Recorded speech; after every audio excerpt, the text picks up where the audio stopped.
For 5 years, Gooding & Company has come to the Omni Plantation with a collection of cars. This year, they've got more than 80 collectibles up for auction. An Alfa Romeo Giulietta, a stunning Minerva, and then some heavy metal like these American classics like these. Porsches are well represented in the field, like this classic 356, and then the car that many say became the first supercar, a very rare Porsche 959. As the old saw goes, if you have to ask, you can't afford it, but there is something very special about this Ferrari. Let's find out more about it now. Well, this is a 1955 Ferrari 250 GT Europa. The company made 43 of them, and this has to be the most original one left in existence. It is absolutely irreplaceable in its current condition.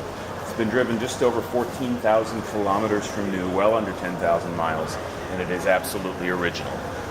It's had just a tiny bit of paint work on one corner. The interior is original, the paint is original, the wheels appear as original, the engine bay has all of its original finishes, the chrome, the bright work, all the glass, just exactly the way it was built at Ferrari over half a century ago. It's just truly amazing.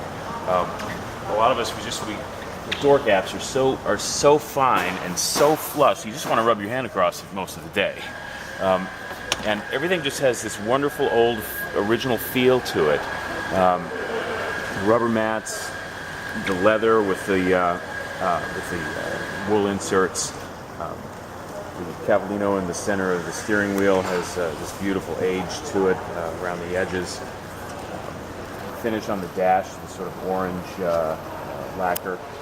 It's absolutely incredible. Sounds wonderful, and I've had a chance to drive it.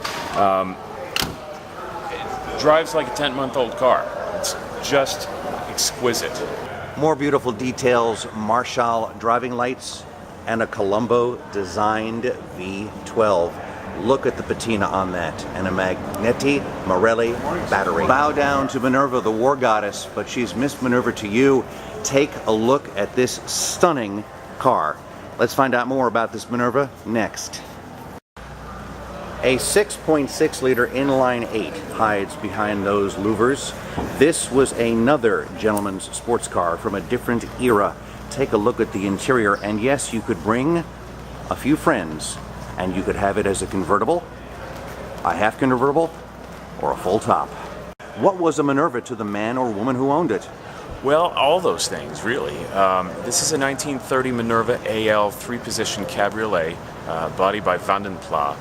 It is absolutely stunning in every way, including its scale.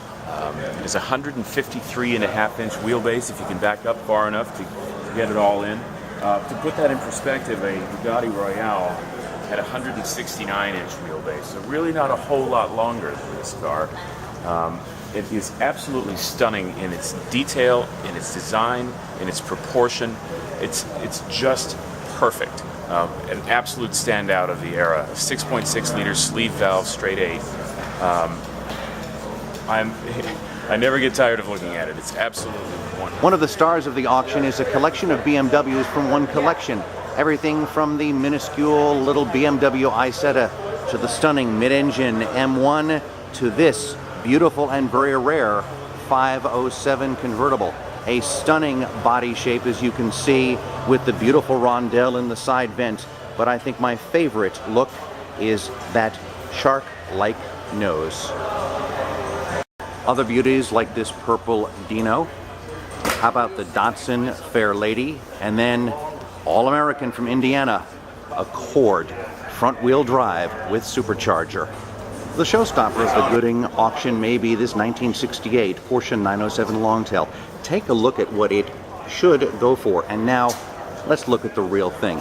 The Longtail was designed for the long endurance races because of the aerodynamics of the Longtail. You can see the scoops at the back, and you can see the classic engine, the flat format in there.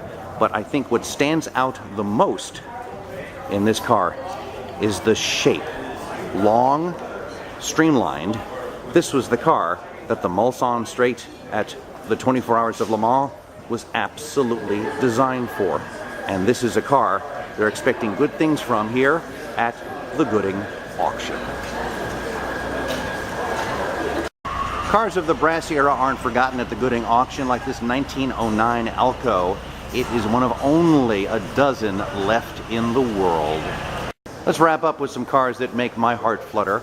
How about this Jaguar E-Type convertible? It's a Series 1. Look at the covered headlights, and then an Alfa Romeo Giulietta race car. Look at that with the lovely symbol of Milan on it and the quadrifoglio. This is a race car that put fear in the hearts of any who had to deal with it back then. For Jacksonville.com, I'm Dan Scanlan.